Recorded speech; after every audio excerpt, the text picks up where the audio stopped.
No te podés quejar, te saco a caminar con la fresca. Con la fresca. Un gusto. Igualmente. Alejandra Santucho. ¿Qué historia la tuya? Sí. ¿Puedo preguntarte la edad? Sí, claro, 55. Cuando se llevaron a tus viejos tenías 10 años. 10 años, en el año 76, yo nací en el 66, y en el año 76, cuando asesinan a mis viejos y los desaparecen y secuestran a mi hermana Mónica, yo tenía 10 años. ¿Qué edad tenía tu hermana? Mónica tenía 14, 4 años más que yo, y tengo un hermano más chico que tenía 2 años en ese momento. Somos 3 hermanos. ¿Estaban todos en la casa? Estábamos en la casa. ¿Te puedo preguntar o es remover algo que no querés? No, para nada, no para nada. Nosotros desde hijos creemos que es necesario contarlo para las generaciones que no lo vivieron sepan, ¿no? Estaban en La Plata. Estábamos en La Plata, nosotros somos huitenses de toda la vida, mi papá era estibador de acá del puerto.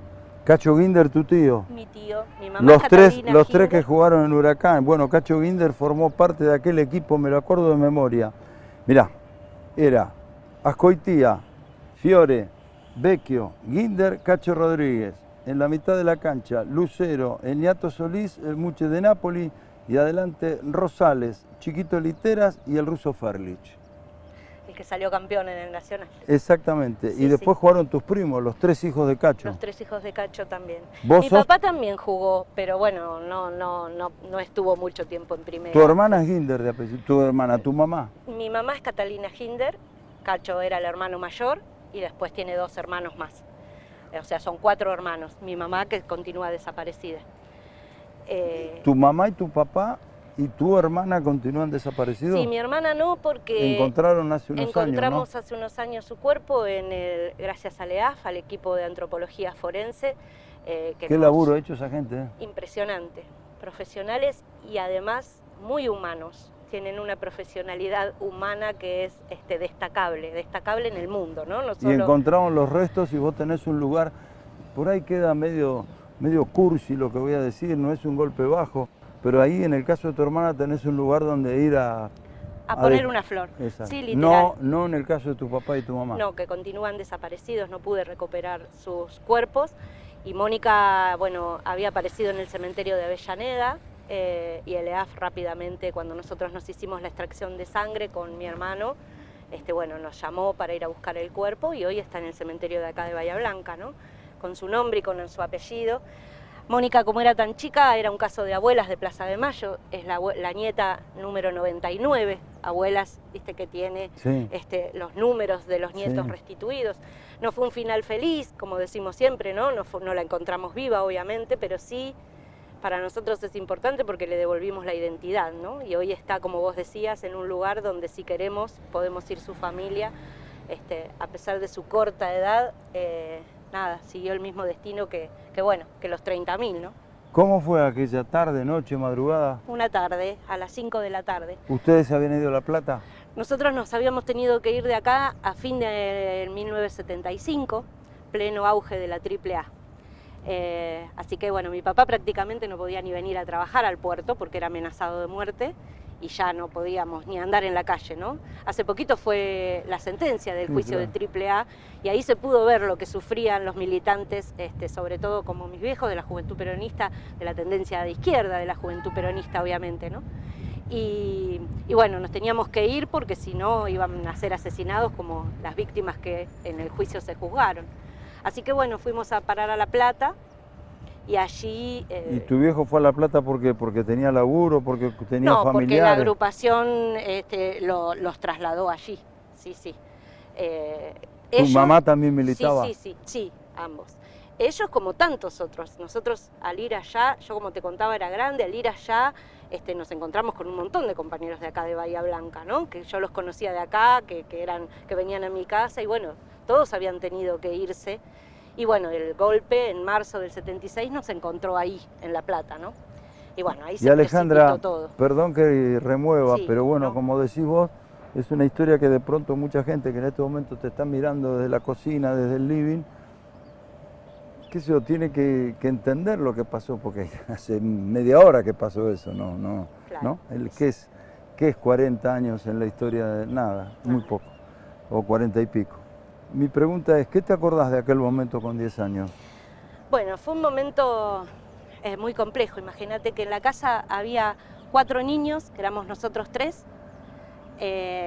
mis 2 hermanos y yo, y un bebé, que era de una pareja que vivía, también militantes, que vivía con nosotros, pero ellos estaban trabajando. En la casa los únicos adultos que había eran mi mamá y mi papá. Y bueno, a las 5 de la tarde. 5 de la tarde. En La Plata. En La Plata, en la localidad de Melchor Romero. Bueno, fue un operativo, nada, de película, digo siempre yo, ¿no? Cuando me preguntan, digo, como en las películas, yo estaba afuera jugando con una nena y levantamos la vista así, y era que venían no sé, soldados militares de blanco, de civil, de verde, de todos lados, literal como una película, ¿no? Yo lo viví así, y apuntándonos con las armas y gritando que nos metamos adentro. La mamá de la nena se asustó y nos agarró a nosotros y nos metió adentro de la casa, y automáticamente yo veo que en mi casa se cierran las ventanas y empiezan a disparar hacia mi casa. En un momento paran los disparos y yo me le escapo a la mamá de la nena porque yo estaba en shock. Imagínate que tenía 10 años, ¿no? Y yo sabía que era en mi casa. Y me le escapo a la mamá y porque sentí que había silencio, y mi mamá había gritado que dejen salir los niños que había dentro, que estaba mi hermana, mi hermanito y el bebé. Que por favor dejen salir los niños que había. Y bueno, yo veo cómo sale mi hermana Mónica, de 14 años, con el bebé de 4 meses a UPA y con mi hermanito de la mano.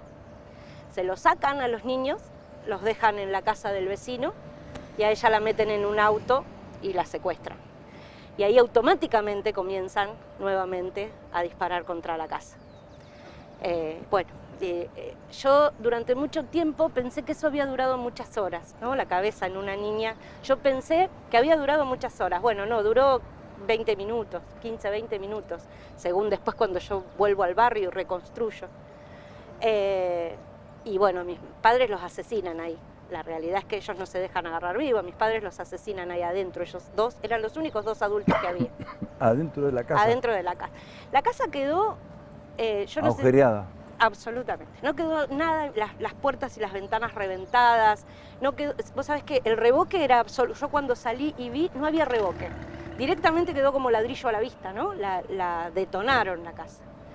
Por los ruidos que se sentían, y yo después más grande pude corroborar, tiraron granadas, tiraron cosas adentro, ¿no? Para exterminar lo que había, ¿no? Adentro. Así es que, bueno, nada, a mis padres estoy segura que los sacaron muertos de allí, pero sí también tuvimos la seguridad que a Mónica se la habían llevado viva, ¿no? ¿Eso lo viste? Eso lo vi, y después, con el tiempo, obviamente, ¿no? Con la reconstrucción, pudimos contactar a gente que había estado en centros clandestinos con Mónica. Mónica pasó por el Pozo de Arana, del circuito CAMPS, el llamado... 14 años. Con 14 años. Con la comisaría Quinta, hace poco inauguraron unos murales en la comisaría Quinta, Mónica fue vista ahí, estaba con las mujeres, era protegida por las mujeres más grandes. Mónica fue torturada, fue violada, igual que cualquier otra persona que pasaba, ¿no? A pesar de sus 14 años. Así que ahí pudimos reconstruir un poco el camino que siguió. Y a mitad de enero, esto fue el 3 de diciembre del 76, más o menos para el 20 de enero del 77 ya nadie más la vio. La sacaron de comisaría Quinta, una testigo cuenta que le dicen agarra tus cosas que te vas a Bahía Blanca con tu abuela. Y nunca más la vio ningún testigo. Hasta ahí llegaba nuestro rastro de los sobrevivientes, lo que nos contaron, ¿no?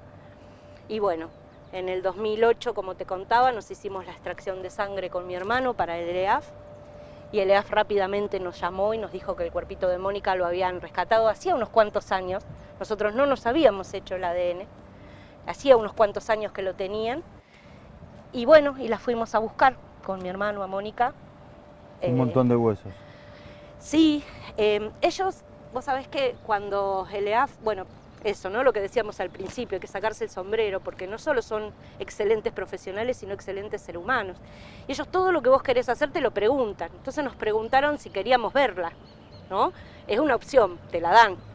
Nosotros con mi hermano dijimos rápidamente que sí, que la queríamos ver, y la presentan en una camilla, obviamente el cuerpito, que era un cuerpito de una niña. Un cuerpito chiquito. El esqueleto. El esqueleto, sí, perdón. A mí me cuesta decir restos y me cuesta decir esqueletos, por eso yo la quiero corporizar y digo cuerpo, ¿no? Digo cuerpo. Entonces nos presentan el cuerpito y bueno, el cuerpo estaba entero. ¿Por qué digo esto? Porque hay compañeros nuestros, hijos de compañeros de nuestra agrupación, que han podido rescatar algunos huesos de sus padres y no todo el cuerpo entero. Mónica estaba entera, pero tenía quebrado los 2 bracitos y las costillas a esta altura. Entonces yo le pregunté a Patricia Bernardi, que era una de las amorosas chicas que estaba allí, le digo, ¿esto qué es? Decime lo que me tengas que decir, porque si llegué hasta acá, decime lo que sea. Me dice, no, muchos cuerpos que entregamos están así porque los fusilan a muy corta distancia. Es una ráfaga de ametralladora, a muy corta distancia. Mónica había sido fusilada antes de ser tirada en una fosa común en el cementerio de Avellaneda. Es un sector, el sector 134, que hoy es sitio de memoria, donde se encontraron más de 500 cuerpos de desaparecidos y desaparecidas allí. Y Moni estaba ahí, ¿no? en ese lugar. Lo que nos hace pensar que capaz pudo haber pasado por el pozo de Banfield, después de La Plata, ¿no? Pero no hay testimonios. Llegamos hasta La Plata y hasta el 20 más o menos de enero del 77. Bueno, y ahí cerramos un poco, ¿no? Un poco. Porque no es poco devolverle la identidad, ¿no? Esto que decía, que ella pueda estar hoy acá y dice su nombre y su apellido en el cementerio de Bahía y que nosotros sepamos que ella está acá y no. Que no es el caso de tus viejos. Que no es el caso de mis viejos probablemente los hayan también tirado en una fosa común del cementerio de La Plata, pero vos fíjate que antes de que llegue la democracia, en el año 82, en el cementerio de La Plata lo que hicieron fue remover las fosas comunes y todos los restos de desaparecidos que había allí los tiran al osario. O sea, lo más probable es que los cuerpos de mis viejos estén en el osario. Yo cuando fuimos a buscar a Moni les pregunté a los chicos, digo, ¿no hay forma de recuperar? Y me dice, imposible. Imagínate que del 82 hasta ahora, la cantidad de cuerpos que han ido a parar al osario y están todos mezclados. Así que bueno, nosotros creemos que están ahí, pero tampoco tenemos la certeza, ¿sí? ¿Y cómo, cómo has sobrevivido vos, tu hermano, tu familia? ¿Tu abuela se murió sabiendo lo que había pasado? No, mi abuela se muere en el 85. Nosotros rápidamente vinimos acá a vivir con mi abuela, otra vez a Guaite. A eso te quería preguntar. Claro. A los 10 años que al otro día te viniste para acá. No, tanto como al otro día no, porque hubo que hacer algunos trámites antes de llegar, pero mi abuela nos fue a buscar cuando se enteró de todo. Nos fue a buscar a Buenos Aires, a La Plata, y vinimos a vivir acá con ella al Boulevard, donde vivimos toda la vida, ¿no? Y ahí nos terminamos de criar. En el 85 yo era adolescente, ya iba a la secundaria y mi abuela fallece. Vos sabés que el fallecimiento de mi abuela coincide con los juicios a la Junta. En los juicios a la Junta empiezan los primeros testimonios, donde los primeros testigos cuentan que la vieron a Mónica. Y nosotros siempre decimos, ¿no? Eso la mató a mi abuela, el saber que no la iba a encontrar más. Mi abuela todos los días venía al cartero o gritaba cartero o tocaba timbre y mi abuela salía y decía carta de tu mamá. Ahí vienen, van a venir, ¿no? Cada timbre ella se murió con eso.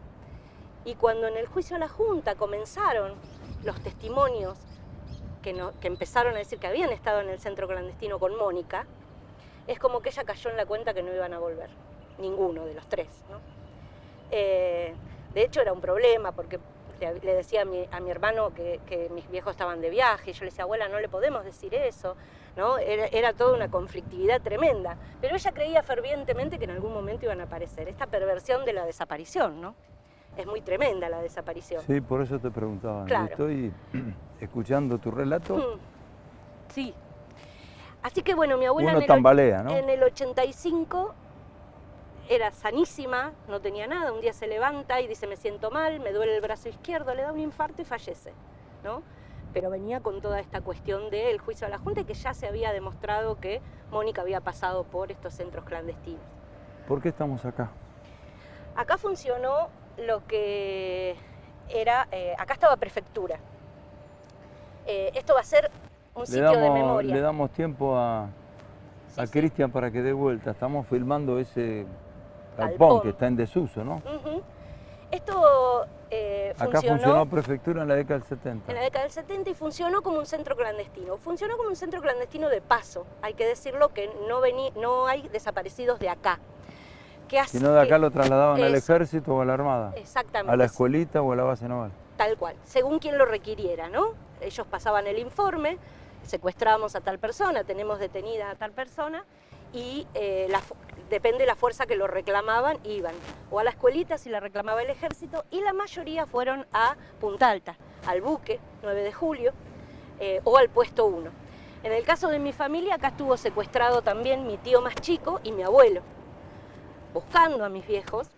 ¿Los metieron a todos adentro? Allanaron la casa de mi abuela en el bulevar y los secuestraron a mi abuelo y a mi tío más chico, que tenía en ese momento 18 años, y los trajeron acá. A mi abuelo acá le da un infarto y se lo llevan al hospital rápidamente. ¿Tu tío es el que hace 2 años en un acto? Exacto, en la señalización de acá, porque ahí está el cartel de la señalización, que en el 19 se señalizó este lugar como sitio de memoria. En ese acto recuerdo a tu tío le agarró una emoción. Y sí, para él es muy fuerte porque ni siquiera vive en Bahía y le cuesta mucho venir. Le cuesta mucho venir. Así que cuando vino ese día... ¿Ese es el que vive en Batán? En Batán, exacto, cerca de Mar del Plata. Ese día se la bancó bien, pero bueno, para él fue muy fuerte estar acá, ¿no? Por todo lo que significaba. Bueno, esto era un centro clandestino de paso, digamos. De paso. Funcionaba prefectura, y prefectura, como estaba, digamos, totalmente en conexión con todas las fuerzas. Acá pasaron muchos, sobre todo trabajadores de Ingeniero Guay. ¿Me lo contás en un ratito? ¿Cómo no? Porque esto va para largo, ¿eh? Esto, vamos, ya te aclaro que vamos a estar más de 20 minutos. No hay problema. Está comentando Alejandra Santucho.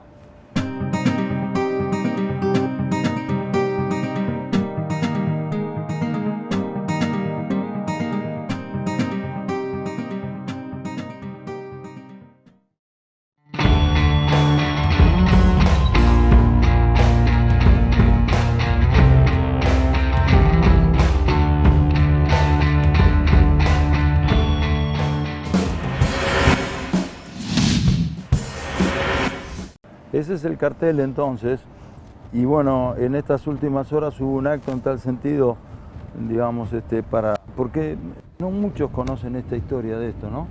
Imagino. Sí, la verdad que en general en Bahía Blanca mucho no se habla de esto, ¿no? No. Se habla poco. ¿Te da bronca? No sé si bronca, tiene que ver con la idiosincrasia de este lugar, ¿no? Y bueno, desde los organismos medio como que siempre luchamos justamente para la visualización, pero bueno, es muy complejo, es una ciudad compleja para estos temas y para muchos otros, no solo para este. Este fue un centro clandestino, digamos, de paso, como te decía, hay otros mucho más tremendos como la escuelita, que tampoco hemos logrado, sí hemos logrado que se señalice, está señalizada allí camino a la Carrindanga, sí. Pero bueno, para hacerla espacio de memoria, digamos que es mucho más complejo, mucho más complejo. Acá tenemos la posibilidad... ¿Qué es lo que se va a hacer acá? Acá se va a hacer un espacio de memoria, ¿no?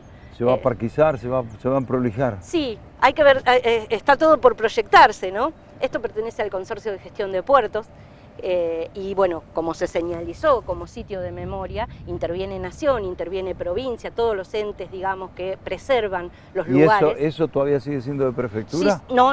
¿Es del consorcio? Nunca fue de prefectura. Bueno, ahí no va a haber ningún problema para que el consorcio... Al contrario, todo lo contrario, por eso justamente lo resaltaba, ¿no? Al contrario, lejos de haber problema, lo propician y lo celebran, y bueno, son los primeros encargados de esto también. Así que, bueno, en conjunto con todos los entes nacionales y provinciales, lo que se va a procurar también es que haya un espacio de memoria, justamente un espacio de memoria que es necesario por esto que vos decías, ¿no? Porque se habla muy poco de esto, sobre todo para las futuras generaciones, ¿no? Las escuelas, los jóvenes que no vivieron. ¿Vas a las escuelas a hacer estos relatos? Sí, permanentemente, cada vez que nos llaman. Qué impresión. Es lo mejor que nos puede pasar. Los chicos son, primero que son muy receptivos, absolutamente, tienen la cabeza muchísimo más abierta de lo que uno cree y piensa, a veces, ¿no? Se subestima la juventud en absoluto. Nosotros de las mejores experiencias son en las escuelas, ¿no? Contándole a los chicos primero nuestra historia personal, porque es lo que tenemos para contar, ¿no? Esto que te conté a vos. Y después enmarcándolo en la historia del país, ¿no? Porque bueno, es lo que pasó en el país, no pasó en una isla ni acá en Bahía Blanca, nos pasó a todos y a todas. El que crea que está exento está equivocado, ¿no? Así que bueno, el tema de las escuelas es fundamental y que no haya un sitio de memoria acá en Bahía Blanca para compendiar toda la información, porque esto no va a hablar solamente de lo que pasó acá, va a hablar de lo que pasó en toda la región, ¿no? Incluyendo Punta Alta, bueno, toda la región. Los secuestrados no eran solo de Bahía, eran de la zona y los traían a Bahía. Hay una serie de trabajos muy interesantes para hacer que no tienen solo que ver con lo local, digamos, chiquititos, No, sino que tienen que ser perfectamente. muy grande y muy... Y está muy bien, ponete allí. Sí. Está muy bien la visibilización de esto, por más que sea una cuestión histórica y demás, está bien, porque memoria, verdad y justicia no significa revancha ni cosas que No, de ninguna manera. Y cuando vos seguís viviendo en Guay. Sí, vivo acá, A 3 cuadras, 4 cuadras. ¿En el Bule? No, del lado de Guay. Te fuiste al centro. Un poco. La pregunta es, y con esto terminamos y vamos a seguir, te dije, por excepción, mirá cómo será, vamos a hacer 2. Bueno. Pasás por acá y ¿qué pasa? Bronca, dolor, angustia, ya pasó. Bronca no, necesidad. ¿Nunca tuviste bronca? No, por ahí cuando era adolescente no era bronca lo que tenía, necesitaba a mis viejos. Entonces había ahí una cosa, ¿no? Y uno cuando es adolescente necesita terminar de conformar su personalidad. La verdad que en nuestras vidas, los que estamos en hijos, lo que nos cambió fue justamente eso, ¿no? Poder agruparnos, poder saber que había otros que le había pasado lo mismo que a nosotros, a nosotras, y eso nos salvó la vida, literal. No es una exageración, ¿no? Nos salvó en poner... ¿Tuviste momentos de mucha sí, de angustia, vulnerabilidad? Sí, absolutamente. Imagínate, mi abuela fallece, mi familia, yo prácticamente quedé sola y con un hermano a cargo, ¿no? Vulnerabilidad absoluta. Pero bueno, el encontrarnos, digo, con pares, eso pasa en todos los grupos, pero en este en especial, bueno, literalmente nos salva y nos enfoca a no tener bronca, a no tener odio, a ir por los caminos que hay que ir, y nos enfoca también a ver nuestros referentes, que son las madres, las abuelas, referentes de acá de Bahía, como el fiscal Hugo Cañón, que nos hablaba en los juicios por la verdad, que por ahí nosotros nos enojábamos porque los genocidas no iban presos, y él nos agarraba y nos hablaba y nos decía hay que tener paciencia, hay que esperar, esto va a cambiar, y tuvo razón, ¿no? Bueno, enfocarnos en esas cosas, en los referentes, pero en los buenos referentes, ¿no? En Eduardo Hidalgo, en Ernesto Malicia. Vamos a seguirla. Este sábado te robás la pantalla. Dios mío. Muchas gracias. No, por favor.